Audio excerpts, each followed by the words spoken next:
Actually आपण काय discuss केलंय, तर लास्ट लेक्चरला आपण इंटरनल एनर्जी म्हणजे काय आपण डिस्कस करत होतो. What is internal energy? Internal energy is the sum of all forms of energies, all form of energy related to the matter. म्हणजे मॅटर आहे, मॅटर कशाचं बनलेलं आहे? मॅटर कॉन्स्टिट्यूएंट पार्टिकल्सचं बनलेलं आहे. बघा, what is internal energy? Sum of all forms of energy. See, internal energy is related to sum of all forms of energy. Sum of all forms of energy related to the matter is called as what? Internal energy. So internal energy, sum of all forms of energy, means it is addition of kinetic energy, potential energy, rotational energy, vibrational energy.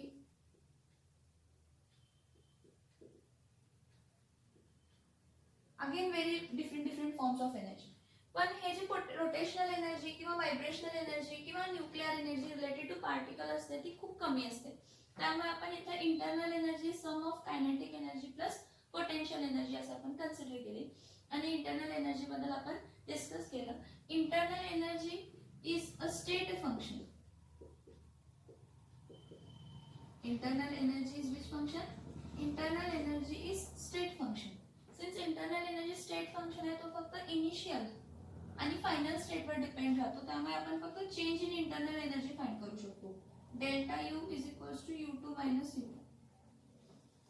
Internal energy काय आहे? Internal energy ही state function आहे, त्यामुळे आपण फक्त change in internal energy find करू शकतो. Initial state, final state आपण फिक्स्ड अमाउंट म्हणजे U1 किती होता, U2 किती होता ते परफेक्टली सांगू शकत नाही, कारण कंटिन्युअसली एनर्जी त्याच्या काय होत असतात, चेंज होत असतात. पण फॉर एक्झाम्पल बघा की एखादा particularly pressure and volume graph आहे आणि ही इनिशियल स्टेट आहे आणि ही काय आहे? फायनल स्टेट आहे. ही इनिशियल स्टेट आहे आणि ही काय आहे? तर फायनल स्टेट आहे. तर इनिशियल स्टेट टू कोणत्या स्टेट जायला? फायनल स्टेट जायला काय असणार आहे? Internal energy, temperature, pressure P1 consider करायचं, volume V1 consider, internal energy U1 आहे. इथं प्रेशर P2 आहे, व्हॉल्यूम V2 आहे आणि इंटरनल एनर्जी काय आहे? तर U2 आहे. तर ही इनिशियल स्टेट आहे आणि ही फायनल स्टेट आहे. जेव्हा एका इक्विलिब्रियम स्टेट मधून दुसऱ्या इक्विलिब्रियम स्टेट मध्ये चेंज होते म्हणजे त्यांचे स्टेट चेंज होतात, इनिशियल टू फायनल चेंज होतात. तर मी इथं फक्त काय फाइंड करू शकते? Delta U, change in internal energy. Change in internal energy final internal energy minus initial internal energy. Change in internal energy is equals to final internal energy minus initial internal energy. So this is about internal energy. Okay, internal energy is a state function. Internal energy is a state function, means it does not depends on the path, it only depends on the final and initial state. So change in internal energy is a final internal energy minus initial internal energy. Now next बघा, आता आपण next काय बघतोय तर first law of thermodynamics बघूया. Actually आपण thermodynamics का study करतो? तर काय जाणून घेण्यासाठी. The reason to study thermodynamics, chemical thermodynamics, is to know about the feasibility of reaction. Feasibility of reaction म्हणजे काय? तर ती रिएक्शन घडू शकते की नाही घडू शकत. तर फर्स्ट लॉ ऑफ थर्मोडायनामिक्स काय आहे बघा. First law of thermodynamics is related to first law of thermodynamics.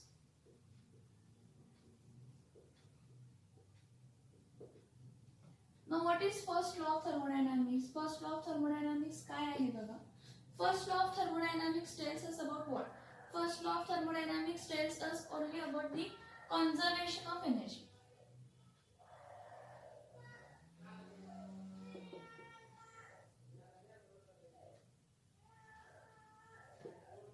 First law of thermodynamics is related to only conservation of what? Energy. कशाबद्दल रिलेटेड आहे तर कॉन्झर्वेशन ऑफ एनर्जी बद्दल related आहे. कशाबद्दल related आहे? कॉन्झर्वेशन ऑफ एनर्जी बद्दल related आहे.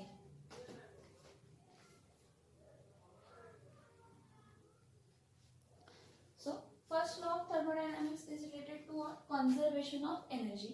तर कॉन्झर्वेशन ऑफ एनर्जी म्हणजे काय?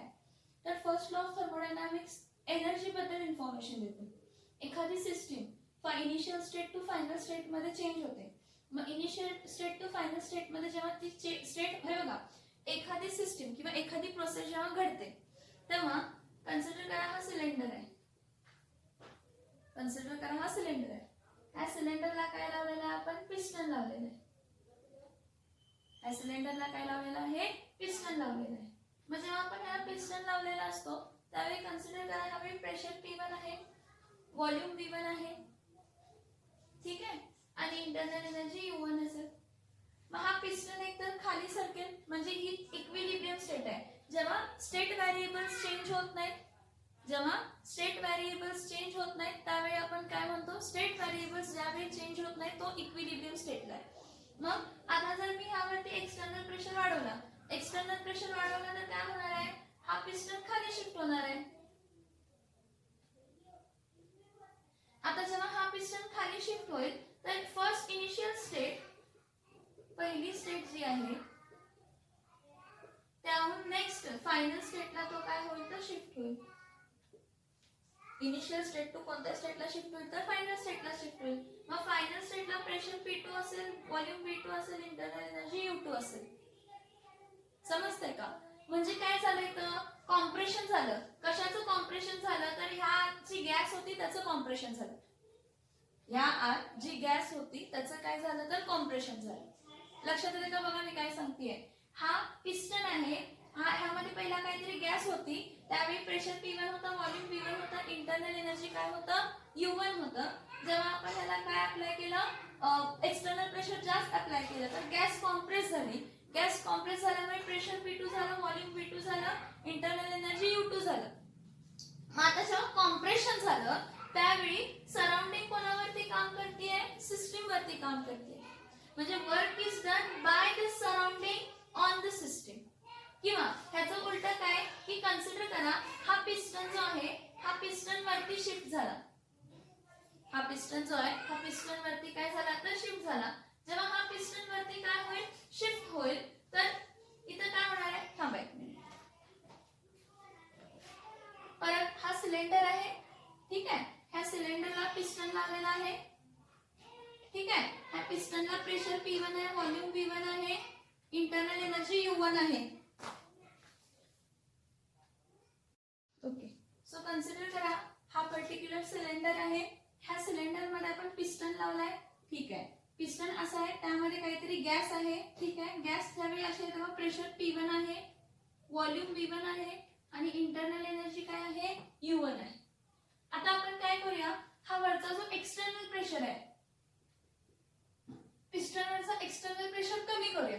एक्सटर्नल प्रेशर कमी झाल्यामुळे हा पिस्टन वरती शिफ्ट होणार आहे. म्हणजे ही P1, V1 आणि U1 ही काय होती? इनिशियल स्टेट होती.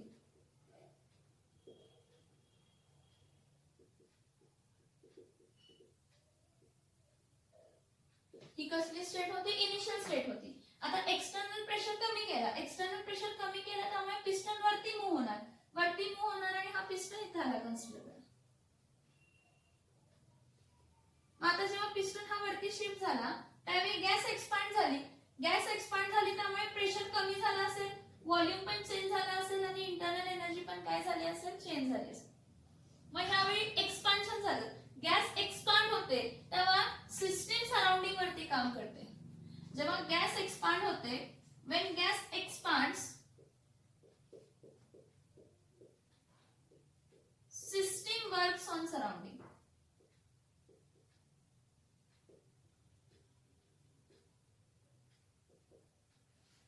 And when gas compress,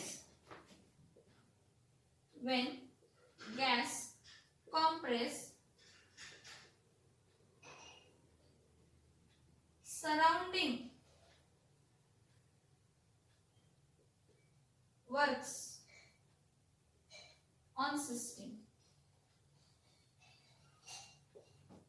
कॉम्प्रेशनच्या वेळी पिस्टन खाली जातोय, कॉम्प्रेशनच्या वेळी पिस्टन काय होतोय? पिस्टन खाली जातोय.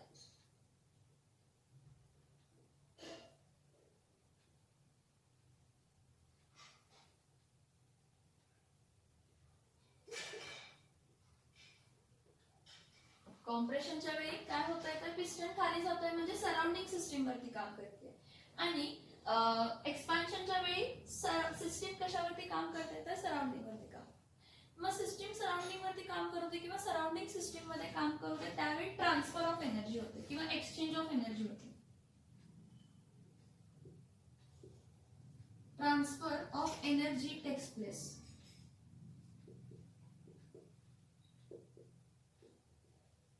From system to surrounding or surrounding to system. काय बघा, जेव्हा कधीही एक्सपान्शन किंवा कॉम्प्रेशन होतं म्हणजे जेव्हा कधी एखादा स्टेट व्हेरिएबल चेंज होतो तर सिस्टीम त्याच्या initial state to final state, ही इनिशियल स्टेट होती तर ही काय होती फायनल स्टेट होती. आता ही इनिशियल स्टेट होती तर ही कोणती स्टेट होती तर फायनल स्टेट होती. तर जेव्हा कधी मी काय म्हणते बघा, जेव्हा कधी वर्क डन होतो त्यावेळी एक्सचेंज ऑफ एनर्जी होते. मग एक्सचेंज ऑफ एनर्जी कुठून कुठे होतं तर सिस्टीम टू सराउंडिंग होते किंवा सराउंडिंग टू सिस्टीम होते. मग conservation of energy according to first law of thermodynamics काय म्हणतं, according to the first law of thermodynamics काय म्हणतं, the energy of system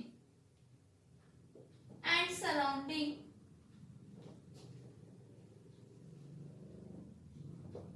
together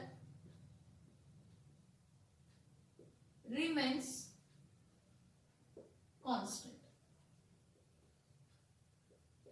काय म्हटलं बघा, the energy of system and surrounding together remains constant. ह्याचं मीनिंग काय, ह्याचं मीनिंग काय हे बघा, ही हा पर्टिक्युलर आहे बघा, हे पर्टिक्युलर सिस्टीम आहे, बाकी राहिलेलं काय आहे सराउंडिंग आहे. हा सिस्टीम असेल तर हा काय आहे सराउंडिंग आहे. मग energy system to surrounding transfer होते किंवा सराउंडिंग टू सिस्टीम ट्रान्सफर होते. जी काय एनर्जी आहे ही सिस्टीम आणि सराउंडिंगची ही कायम काय राहते कॉन्स्टंट राहते. म्हणजे सिस्टीमची कमी झाली तर सराउंडिंगला मिळते किंवा सराउंडिंगची जर एनर्जी कमी होत असेल तर ती कोणाला मिळत असेल तर सिस्टीमला मिळत असेल. कोणाला मिळत असते तर सिस्टीमला मिळत असते. बघा मी काय म्हटलं, सिस्टीम टू सराउंडिंग किंवा surrounding to system transfer of energy होते. त्यामुळे असं नाही होणार की सिस्टीम आणि सराउंडिंग सोडून कुठं तर बाहेर एनर्जी निघून जाणार, असं नाही होणार, कधीच होणार नाही. जर आपला युनिवर्स कन्सिडर केला, अर्थ आणि प्लॅनेट्स आणि आपण युनिवर्स कन्सिडर करतो, so according to the first law of thermodynamics the energy of universe remains constant. काय म्हणतो आपण, the energy of the universe is constant. का तर कन्सिडर करा की अर्थ सिस्टीम आहे आणि बाकी राहिलेलं जेवढे काही दिसते ते सराउंडिंग आहे आणि हे together system plus surrounding becomes universe. System plus surrounding becomes universe. So the energy of the universe remains constant. Energy universe ची काय राहत असते तर कायम कॉन्स्टंट राहते, ती कधीही चेंज होत नाही. कधीही युनिवर्स सोडून म्हणजे सराउंडिंग सोडून आणि कुठे एनर्जी बाहेर जाणार नाही. सराउंडिंग सोडून एनर्जी कुठेही बाहेर जाणार नाही. समजते का बघा, मी पहिल्यापासून तुम्हाला क्लॅरिफाय करते की काय आहे ऍक्च्युली आपण थर्मोडायनामिक्स का शिकतोय. केमिकल थर्मोडायनामिक्स शिकण्याचं रिझन आहे की फिजिबिलिटी ऑफ रिएक्शन जाणून घ्यायची.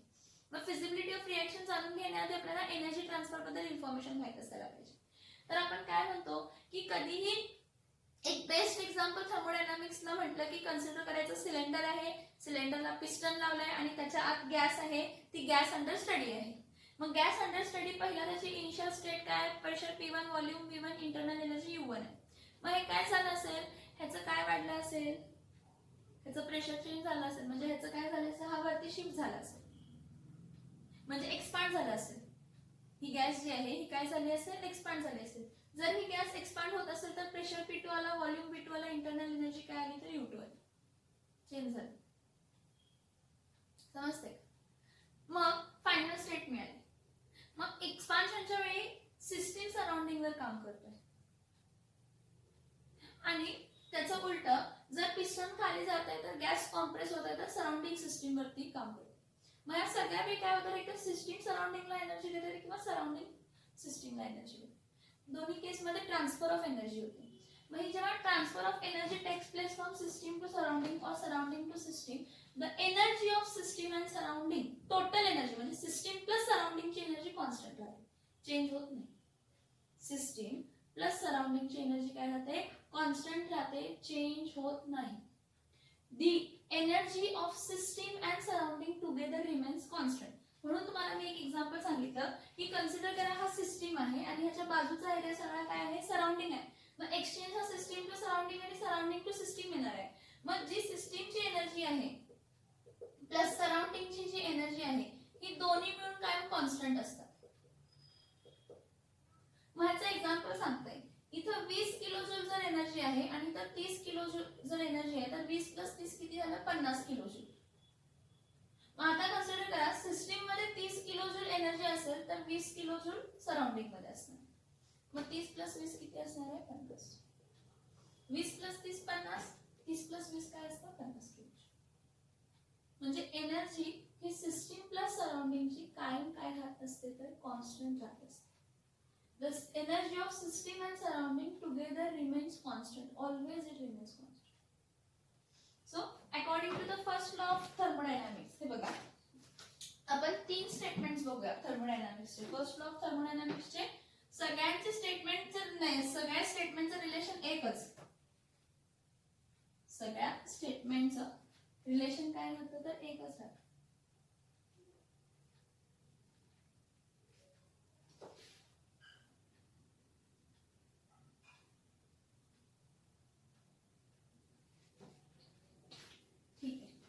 पहिली स्टेटमेंट काय आहे बघा, the energy of universe remains constant. Energy of universe काय असते, कॉन्स्टंट असते. तेव्हा मी तुम्हाला तिथे लिहिलंय the energy of universe remains constant. The energy of universe remains what, constant. Energy of universe remains constant म्हणजे काय, सिस्टीम प्लस सराउंडिंग ची जी एनर्जी असते ती कायम कॉन्स्टंट असते. मग exchange to system to surrounding होऊ दे किंवा सराउंडिंग टू सिस्टीम होऊ दे, काही फरक पडत नाही. Next, the internal energy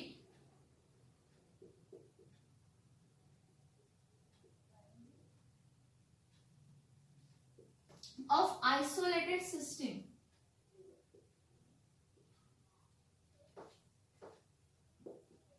is always constant.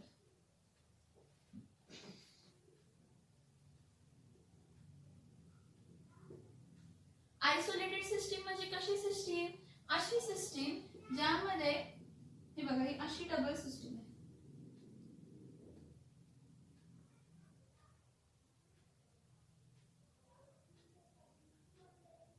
Isolated system म्हणजे काय, कन्सिडर करा ही अशी सिस्टीम आहे ज्यामध्ये neither exchange of energy nor exchange of matter takes place.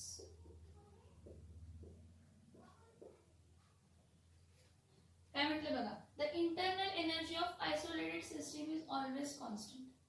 मग इंटरनल एनर्जी म्हणजे यू ही आयसोलेटेड सिस्टीमची कॉन्स्टंट असते according to the first law of thermodynamics. हे फर्स्ट लॉ ऑफ थर्मोडायनामिक्सचे स्टेटमेंट्स आहेत.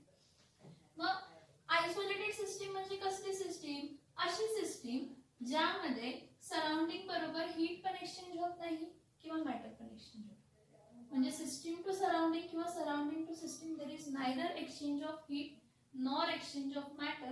That kind of system is an isolated system. So the internal energy of isolated system is always constant. Internal energy isolated system ची काय असते, constant असते. Next, energy is neither created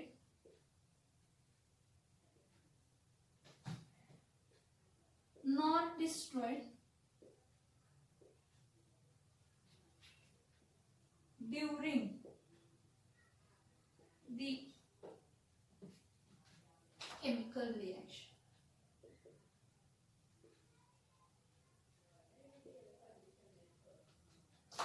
Or when system changes from one state to another state, or when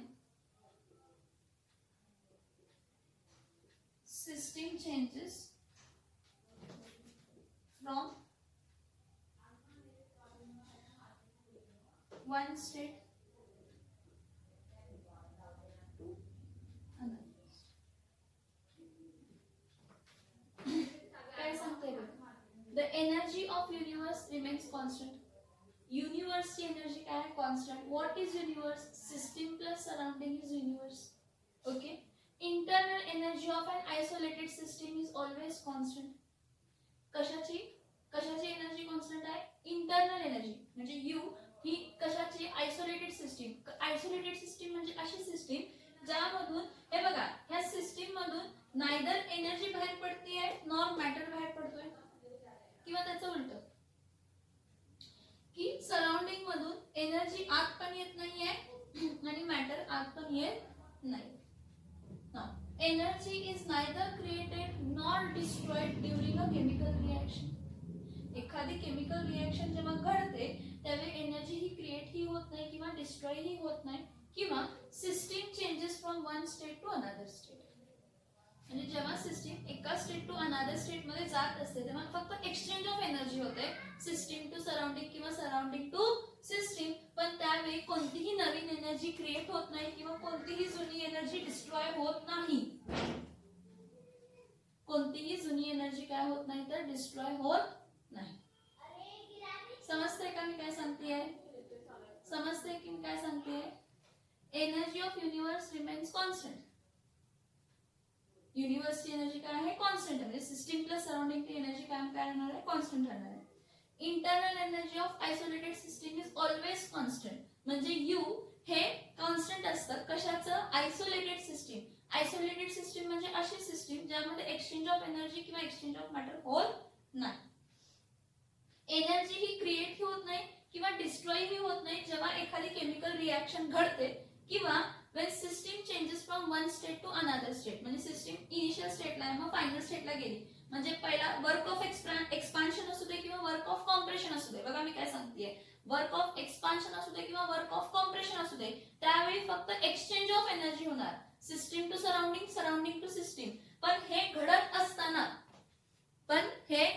असताना काय होणार नाही? कोणतीही नवीन energy तयार होणार नाही आणि कोणतीही जुनी एनर्जी डिस्ट्रॉय होणार नाही. This is nothing but the first law of thermodynamics. ह्याला आपण काय म्हणतो? First law of thermodynamics. First law of thermodynamics सांगतो की जेव्हा कधी एखादी प्रोसेस घडते त्यावेळी एक्सचेंज ऑफ एनर्जी होतं. जेव्हा कधी कोणतीही प्रोसेस घडते त्यावेळी काय होतं तर एक्सचेंज ऑफ एनर्जी होतं. जेवढे मी तुम्हाला 3 स्टेटमेंट सांगितलेल्या सगळ्या स्टेटमेंटचं मीनिंग सेमच आहे. त्या सगळ्या स्टेटमेंटचं मीनिंग काय आहे? सेमच आहे.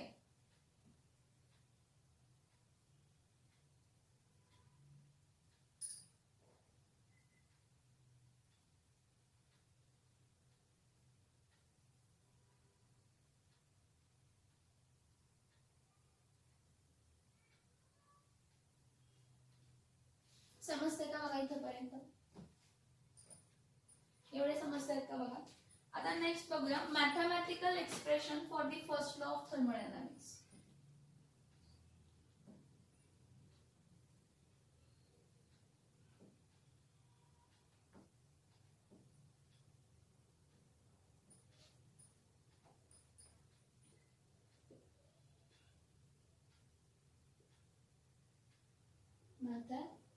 mathematical expression for the first law of thermodynamics.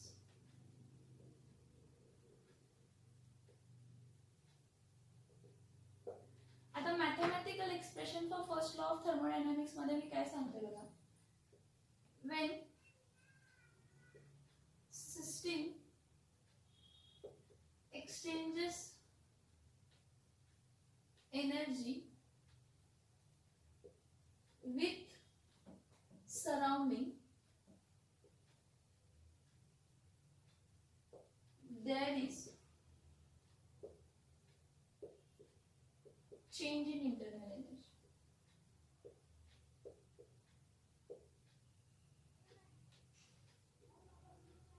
There is what? There is change in internal energy. जेव्हा सिस्टीम काय करते, एक्सचेंज करते. when system exchanges energy with surrounding किंवा vice versa, surrounding exchanges works with the system, there is change in internal energy. म्हणजे काय, if work is done on system or heat is supplied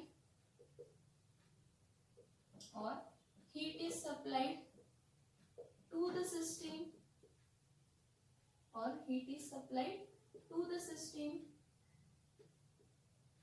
जेव्हा work done असतो, if work is done on the system म्हणजे surrounding system वरती काम करतोय म्हणजे work वाढणार आहे. All heat is supplied to the system किंवा हीट काय केले, सप्लाय केले कशाला, system. If work is done on the system by the surrounding or heat is supplied to the system, then internal energy increases.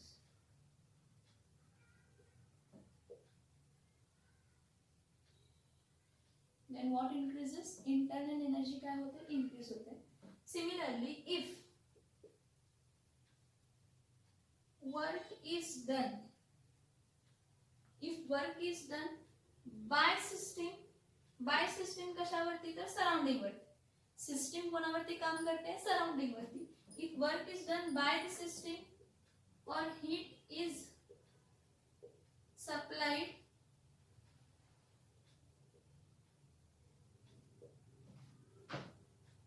to the surrounding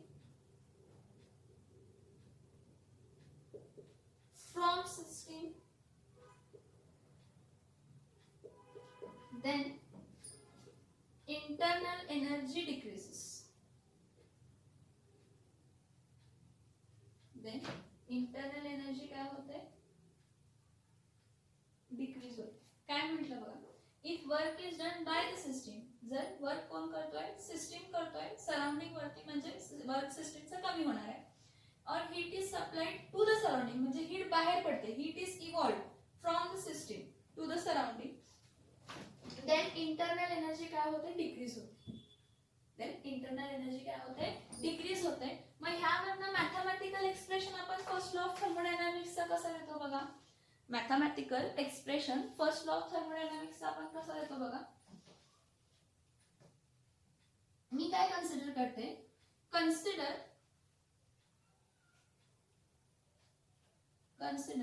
work is done by the surrounding on the system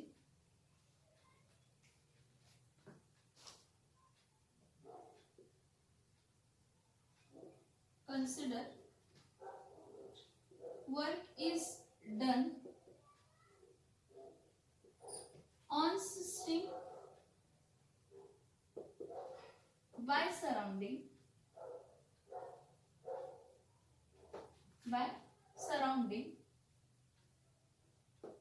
and heat is supplied to the system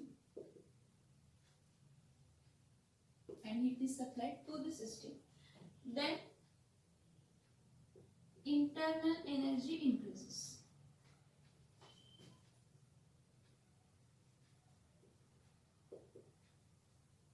This is the mathematical expression for first law of thermodynamics. लिहिते mathematical कसं आहे ते लिहिते, पण mathematical expression for first law of thermodynamics साठी पहिला मी basic तुम्हाला काय सांगितलं बघा, की जेव्हा सिस्टम एक्सचेंज करते एनर्जी विथ द सराउंडिंग त्यावेळी इंटरनल एनर्जी काय होत असते, चेंज होत असते. मग काय, जर work is done on system म्हणजे सिस्टम वरती काम होतोय आणि हीट सप्लाय सिस्टमला झाले तर इंटरनल एनर्जी इन्क्रीज होणार. किंवा जर work done by the system म्हणजे सिस्टम सराउंडिंग वरती काम करतोय किंवा heat is supplied to the surrounding म्हणजे हीट बाहेर पडतीये तर त्यावेळी इंटरनल एनर्जी काय होते, डिक्रीज होते. तर कन्सिडर काय करा म्हटलंय, कन्सिडर करा की work is done on the system.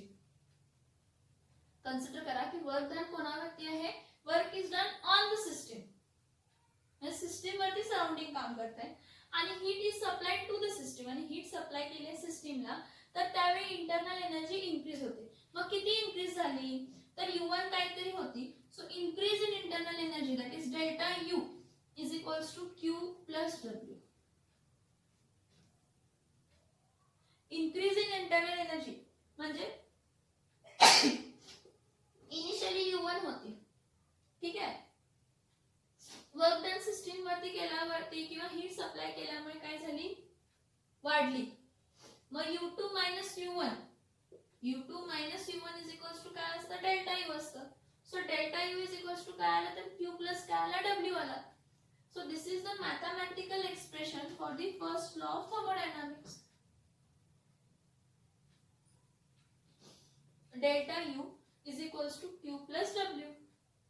This is what? This is the mathematical expression for the first law of thermodynamics.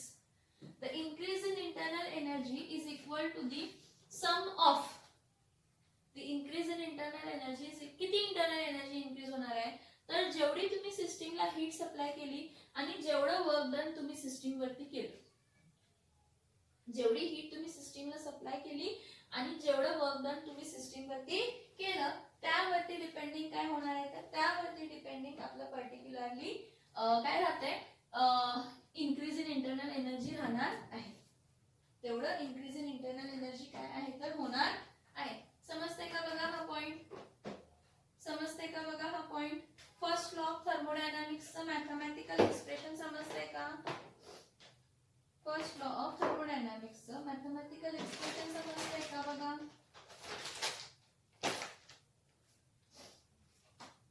काय काय म्हटलं लक्षात येते का बघा. जेव्हा सिस्टीम एनर्जी करते एक्सचेंज कोणाबरोबर, सराउंडिंग वरती, तर एक तर transfer of energy system to surrounding होते किंवा सराउंडिंग टू सिस्टीम होते. मग सिस्टीम टू सराउंडिंग जर एनर्जी ट्रान्सफर होत असेल तर सिस्टीमची एनर्जी कमी होते, म्हणजे इंटरनल एनर्जी पण काय होते, कमी होते. किंवा सराउंडिंग टू सिस्टीम एनर्जी जर सप्लाय होत असेल तर सिस्टीमची एनर्जी वाढते, म्हणजे इंटरनल एनर्जी सिस्टीमची काय होणार आहे, वाढणार. And energy supplied to the system increases the internal energy. जर एनर्जी सिस्टीमला सप्लाय केली तर इंटरनल एनर्जी वाढते, आणि दुसऱ्या हाताला जर हीट किंवा वर्क रिमूव्ह केलं फ्रॉम सिस्टीम तर डिक्रीज होते. काय डिक्रीज होते, इंटरनल एनर्जी. मग मी काय म्हणते, कन्सिडर करा की वर्क डन झालाय सिस्टीम सराउंडिंग मी कोणावरती केला, तर सिस्टीम वरती. Consider work is done on the system by the surrounding and heat is supplied to the system. Heat कोणी सप्लाय केली आहे, सिस्टीमला सप्लाय केली आहे, तर इंटरनल एनर्जी काय होणार आहे, इन्क्रीज होणार आहे. Increase in internal energy of system is equal to the quantity of heat supplied to the system and amount of work done on the system. That is delta U is equals to Q plus W, where delta U हा काय असणार आहे, increase in internal energy. आता असं म्हणू नका Q म्हणजे काय आहे, Q is the heat supplied to the system. Q is the heat supplied to the system. And W is work done on system by surrounding. हा work done on system positive असतं, heat supplied to the system positive असतं. So and delta U हे काय आहे, तर increase in internal energy.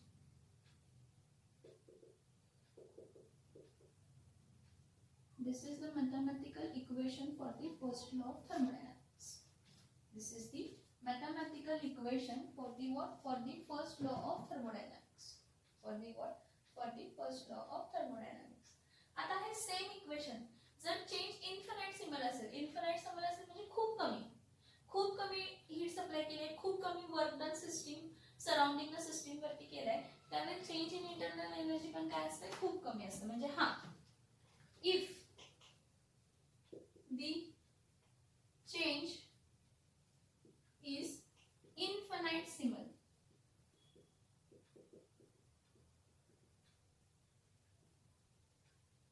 if the change is infinitesimally, if the change is infinitesimally, म्हणजे खूप कमी जर चेंज होत असेल तर त्यावेळी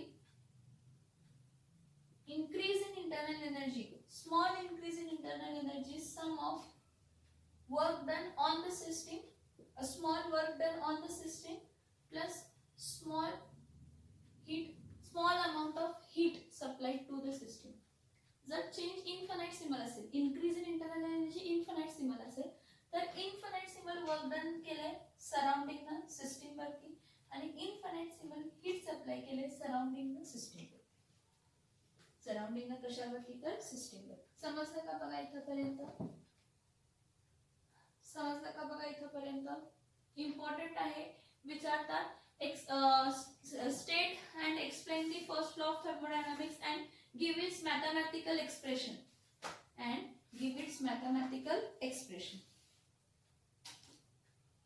एवढं समजलं का सांगा?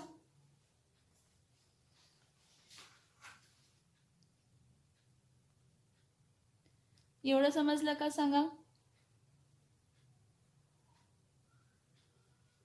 आता नेक्स्ट बघा,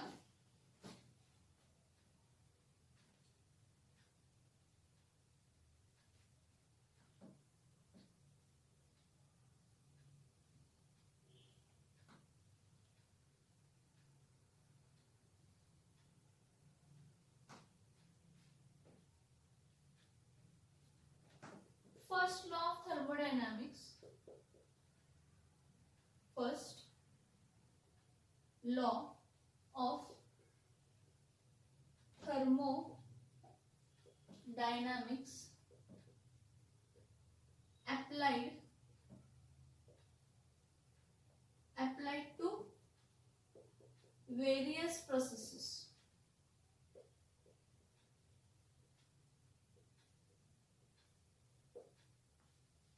काय आहे?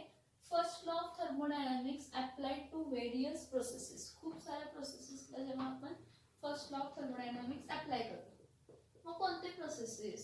तर आयसोथर्मल प्रोसेस आहे, आयसोबॅरिक प्रोसेस आहे, ॲडियाबॅटिक प्रोसेस आहे, आयसोकोरिक प्रोसेस आहे. हे 4 प्रोसेसेस तर आपल्याला माहिती. तर सगळ्यात पहिला कोणती प्रोसेस बघूया तर आयसोथर्मल प्रोसेस.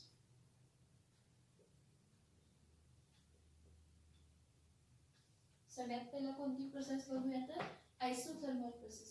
आता आयसोथर्मल प्रोसेस म्हणजे काय? Isothermal process, the process where temperature remains constant.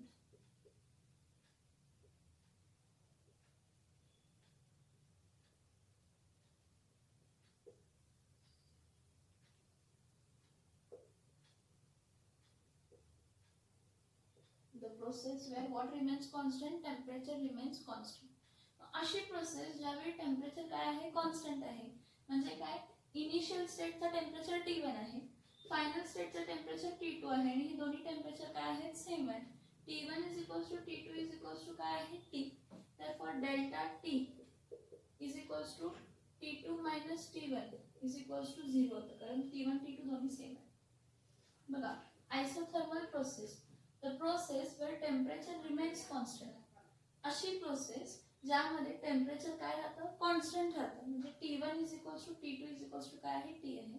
That is delta T is equals to T2 minus T1 is equals to काय आहे तर 0. T1 is equals to T2 is equals to T. That is delta T is equals to T2 minus T1 is equals to 0. Is equals to what? 0. So here temperature remains constant throughout. Temperature काय राहतंय? Temperature constant राहतंय. Temperature काय राहते तर temperature constant राहते.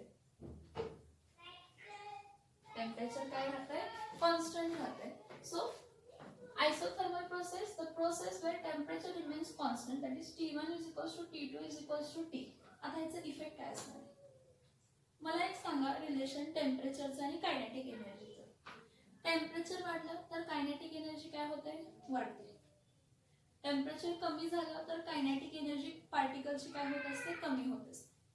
आता इथं असं का? तर temperature and internal energy are related to each other. If temperature changes, energy changes. जर टेम्परेचर चेंज झालं तर sum of all energy will change. पण जर टेम्परेचर सेम राहिलं तर एनर्जी चेंज होणार नाही. So at constant temperature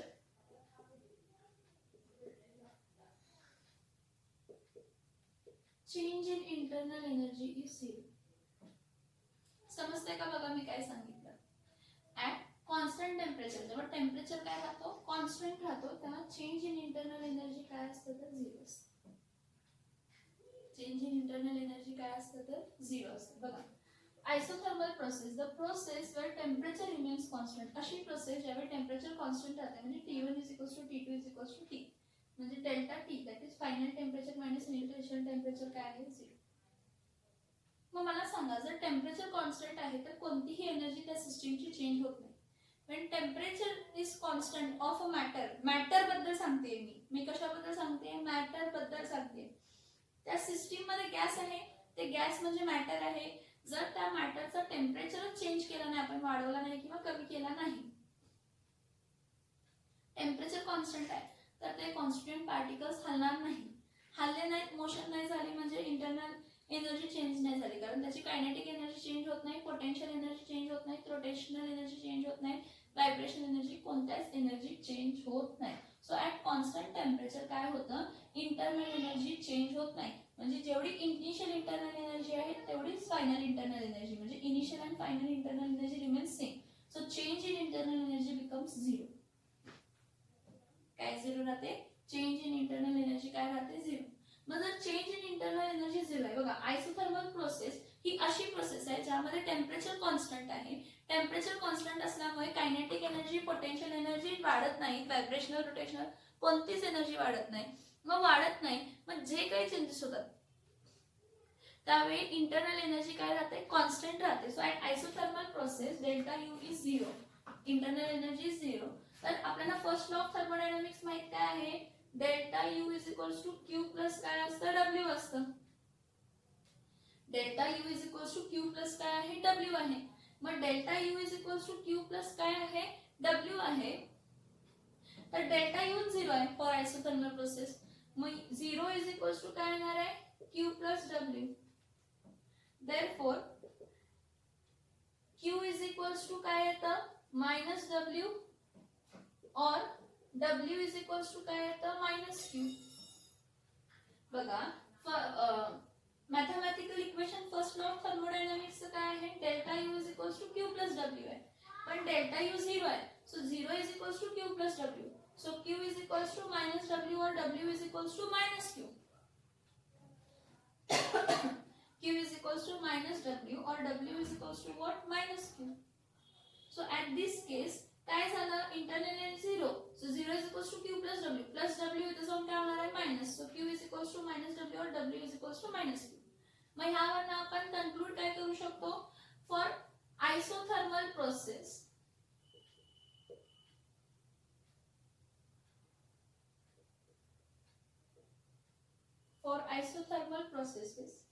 if heat is supplied to the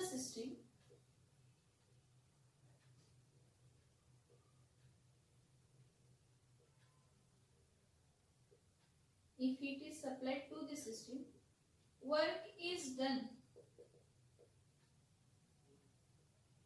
by system on surround.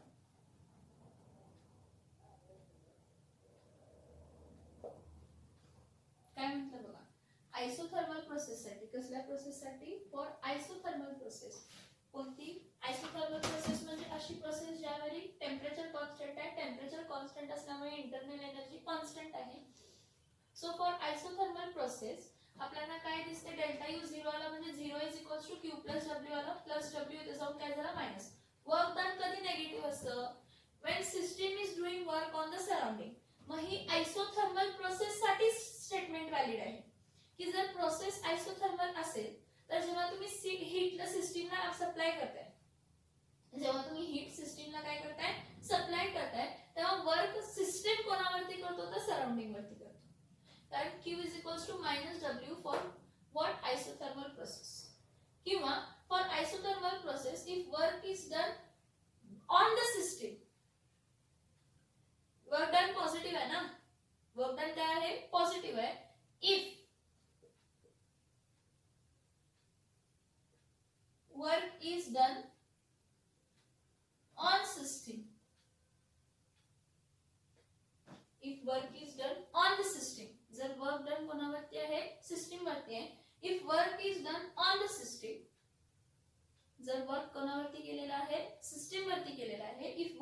done on the system, then heat is evolved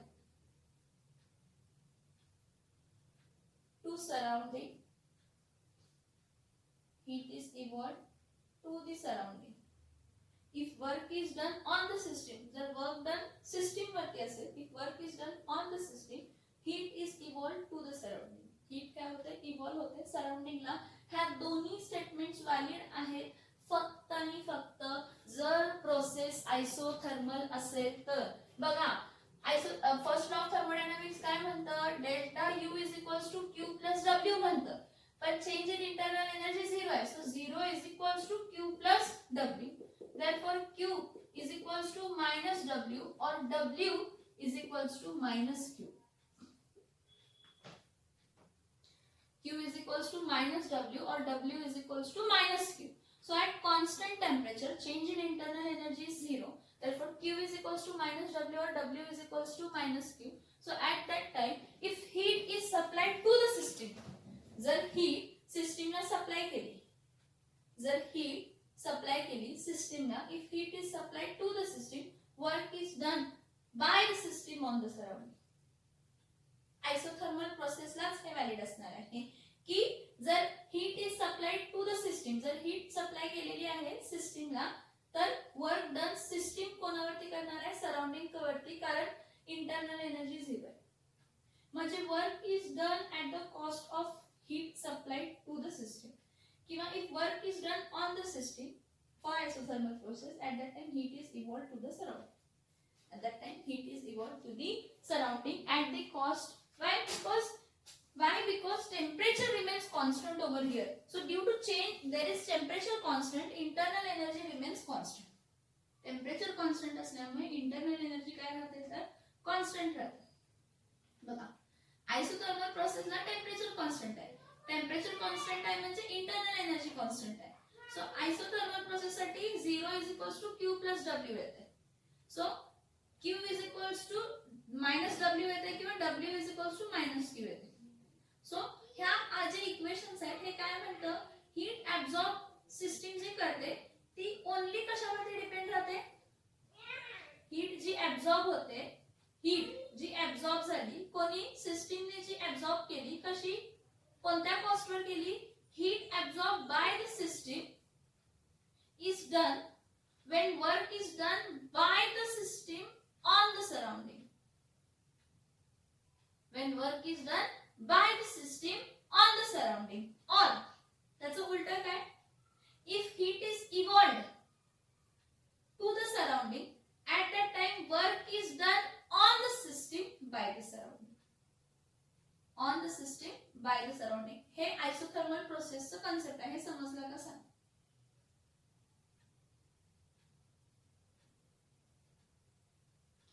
हे concept समजलं का? सांग.